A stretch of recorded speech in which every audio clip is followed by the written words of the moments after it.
to everyone watching, you're live with Daily Guardian right now. And welcome back. This is part 2 of Vice President Leni Robredo's motorcade in Iloilo City. Now, the motorcade actually started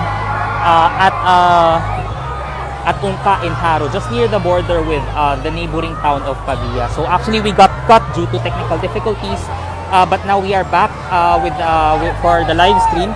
To those who are wondering who VP Leni is accompanied by, it's Senate Minority Leader Franklin Drilon and Iloilo City Mayor Jerry Treñas, as well as Vice President Leni Robredo Security Detail. Now, along the way, the supporters have been giving Vice President Leni Robredo gifts from letters to rosaries to food. There have been an interval of supporters at the diversion road along in Mandurriao. While here in Haro, all roads since turning left to L98 Street, going here to Commission Civil Street have been filled with supporters. Somehow it had been somehow compared to the last caravan she held, this actually is the biggest one in Iloilo City.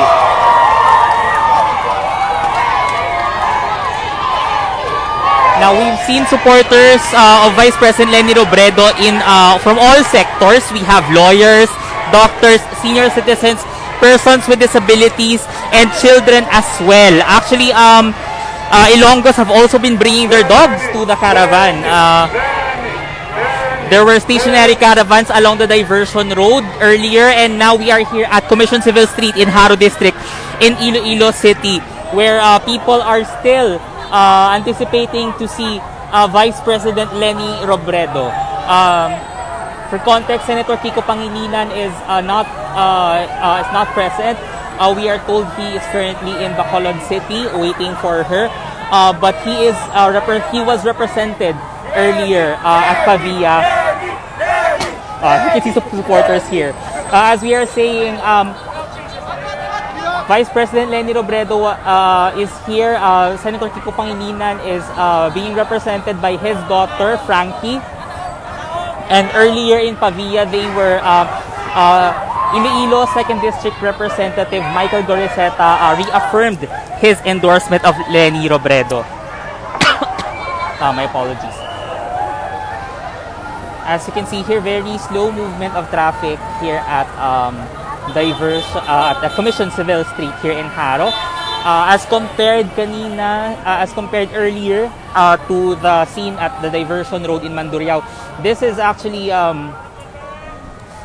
much slower because of course Commission Civil compared to diversion road is a smaller street, but there are more supporters who are cramped here as compared to those who were at the diversion road leading up to Paz Plaza.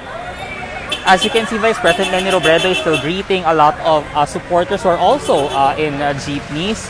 As per usual with every motorcade or caravan here in the city of Iloilo, traffic is being interrupted, but people are taking pictures of VP Leni Robredo and trying to make a glance of her as she passes through this thoroughfare of Iloilo City.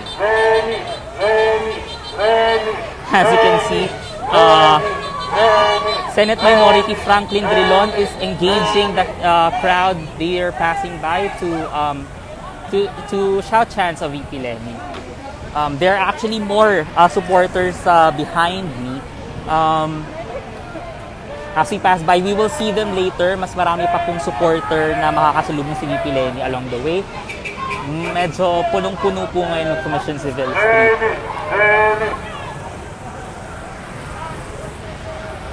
Yes, actually VP Leni just pointed to this house which has a very long strip of cloth in it. We passed by this house earlier on the way to Santa Barbara, Iloilo, and actually the Media Relations Officer pointed it out because it's a very long strip of pink cloth, and there were supporters gathered in that house earlier. Now, The event that Leni is going to is actually much smaller than the one that she held last February 25 at the Iloilo Sports Complex. This time it's at the Paz Plaza. This event will only be a Thanksgiving to her supporters here in the city and province of Iloilo, especially those who have been participating in house-to-house, person-to-person campaigning in the past few weeks.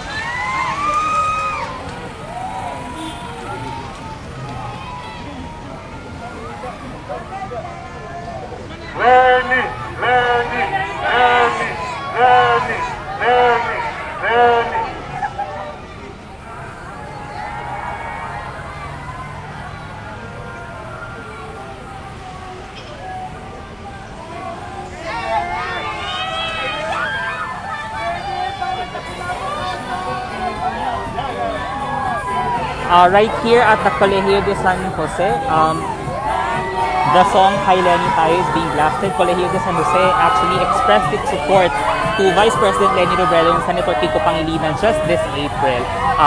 Catholic schools in the city have expressed their support for the tandem from the Liberal Party.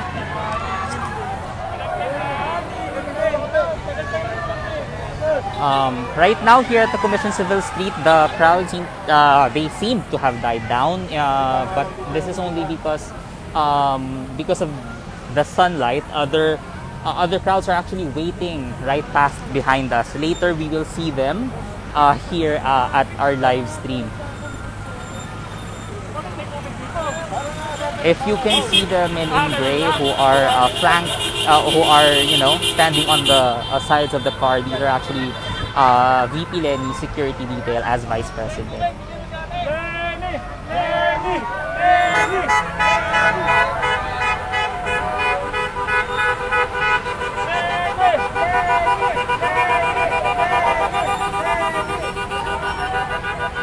As you can see, the crowd is actually getting bigger here as we approach nearing La Paz Plaza. Actually, we're still here at Haro District. We're just a few hundred meters away from the neighboring city district of La Paz, where the Leni Robredo Grand Pasasalamat will take place.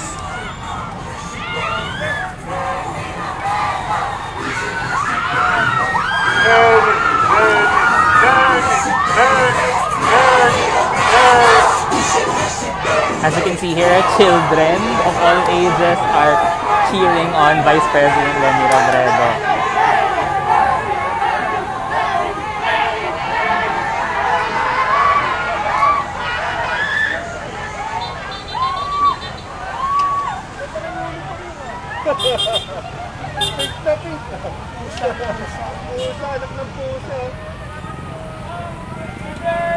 Leni Robredo, Vice Presidente, Kiko Pangilinan, ang Presidente. Leni Robredo, Vice Presidente, Kiko Pangilinan. Just to explain to the people watching on our Facebook Live, the people gathered are actually at intervals. There's people gathered at one place and then more at another place. They're not actually gathered in a straight line. So you may notice that at some areas they may not be present, but there are many supporters that have been gathered since the caravan started at the diversion road in Mandurriao.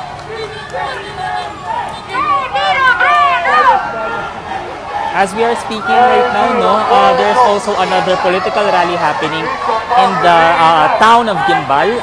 It's of former Senator Ferdinand Marcos Jr. and Davao City Mayor Sara Duterte, or the UE team.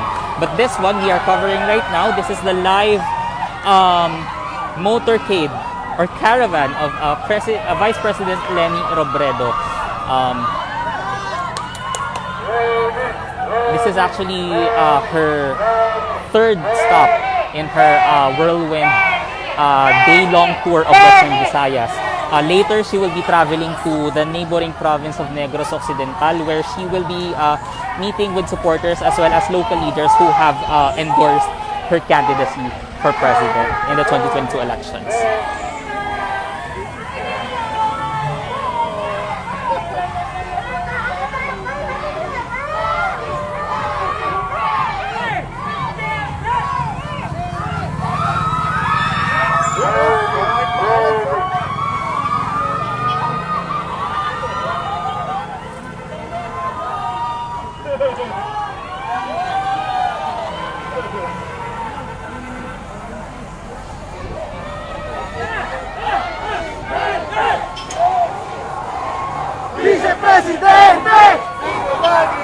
People have caught onto this chant, even when we is now doing it, kasi it's very catchy according to Leni supporters.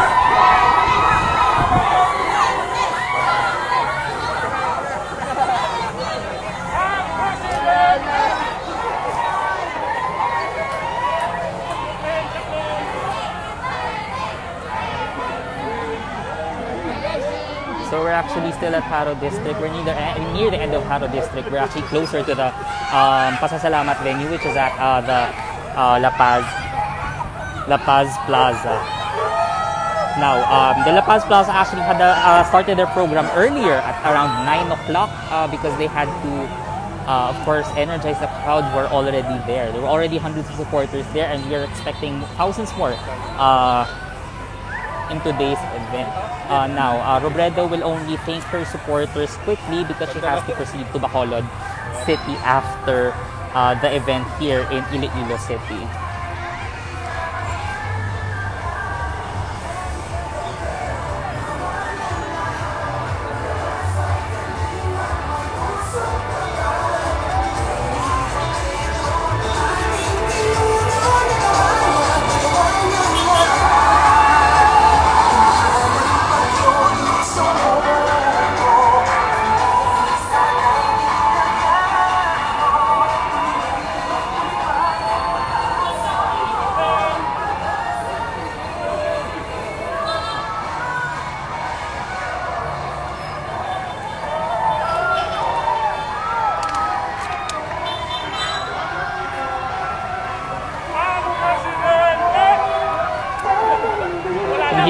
Here's one truck actually who came from Guimaras, from the neighboring province of Guimaras. Now, Vice President Leni Robredo last February 26 was actually the first presidential candidate of the 2022 elections to visit Guimaras. The second was Manila Mayor Isko Moreno Domagoso just last week.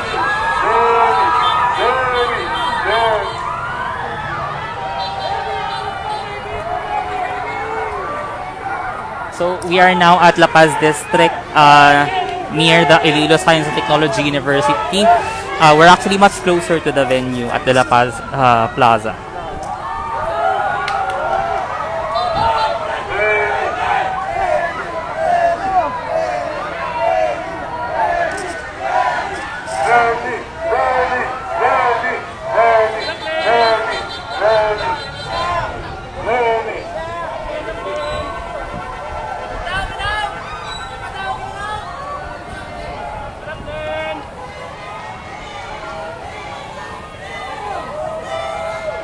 As you can see, there are people here at this rooftop at the Iloilo Science and Technology University cheering on President Leni. Not sure if these are of employees of the university, but they are very adamant to see the Vice President.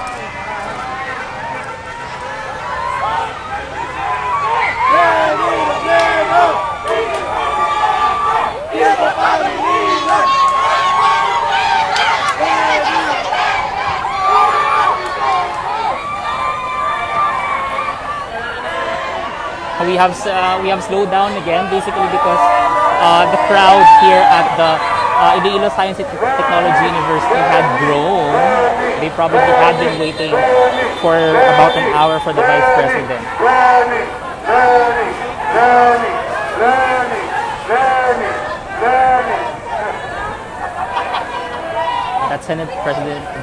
Former Senate President, Senate Minority Leader Franklin Duron, who has been engaged with the crowd in chants of Leni. This is actually, he's already retiring from the Senate.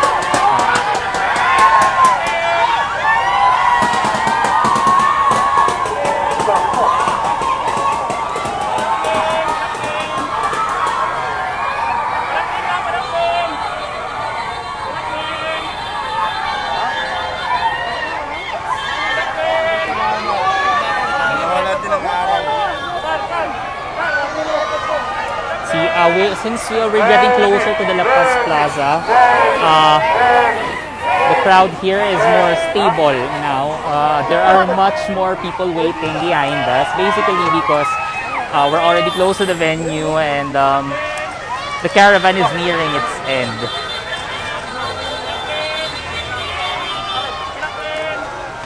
Leni, Leni, Leni, Leni, Leni, Leni, Leni.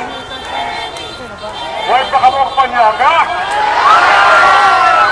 Ingit. Why baka mo kumanyaga? Ingit.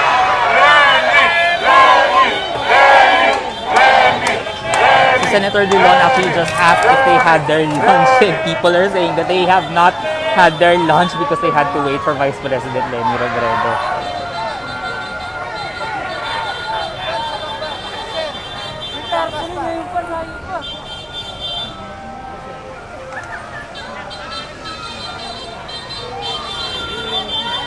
This is only a smaller event compared to the one later at later probably in Bacolod City and Bago City in Negros Occidental. But as you can see, many people are still very eager to see the Vice President. For the final time during the campaign period, the Vice President actually had poured a lot of projects into Iloilo, the city and province of Iloilo. For instance, she actually provided training and livelihood assistance to female entrepreneurs in the neighboring town of Pavia, where we were earlier, and they actually gave her samples of their products so that they may be able to she may be able to taste them.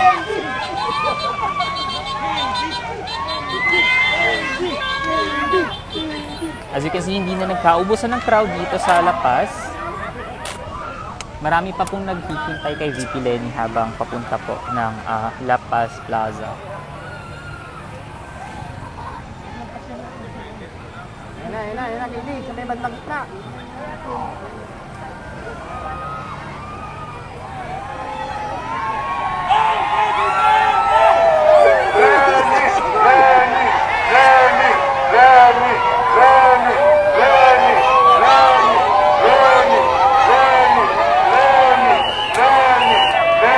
As you can see, there's more crowds here.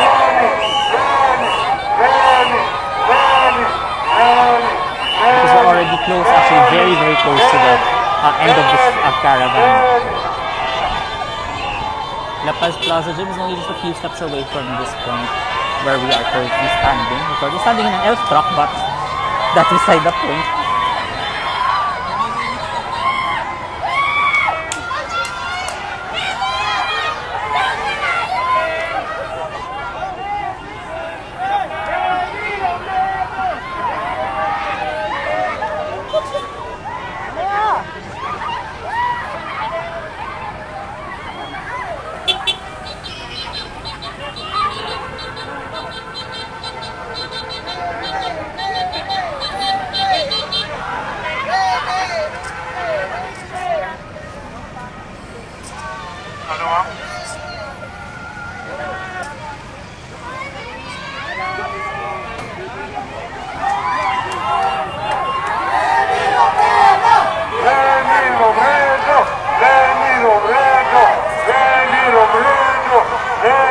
Robredo, Leni Robredo, Leni Robredo, Leni, Leni, Leni.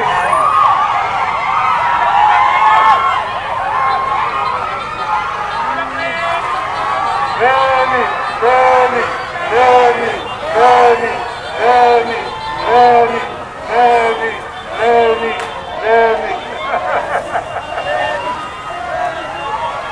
To those who are watching this live, to the 1,200 people who are watching, and this is still the caravan of Vice President Leni Robredo here in Iloilo City. Leni Robredo.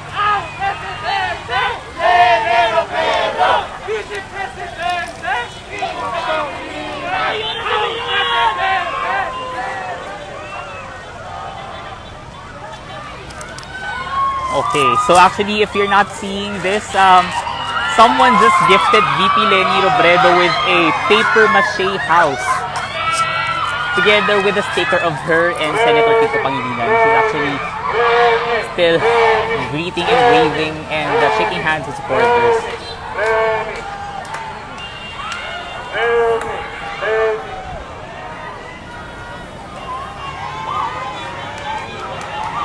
As you there. I'm just going to zoom in for a while. Hindi pala kaya mag-zoom in. Pero anyway. But on the roof of the pickup truck is actually a house made by a supporter for VP Leni Robredo. And now, Kapit na? Kapit na yan ah. Ito na. ito na yun. Ito na yun. Leni, Leni, Leni. Now we are actually here at the venue itself. This is the Paz Plaza, where already thousands of supporters. Senator Kiko Pangilinan's daughter, Kathy. Sa gobyernong tapat, umupo ulit sa wheelchair ang mga. As you can see, while there are people here outside of the La Paz gym, the La Paz Plaza, here in the La Paz Plaza, there are already so many supporters waiting. And I guess we're actually almost coming to the end of our caravan here. So thank you so much for tuning into Daily Guardian. This is Joseph Marzan. Have a good day and stay safe.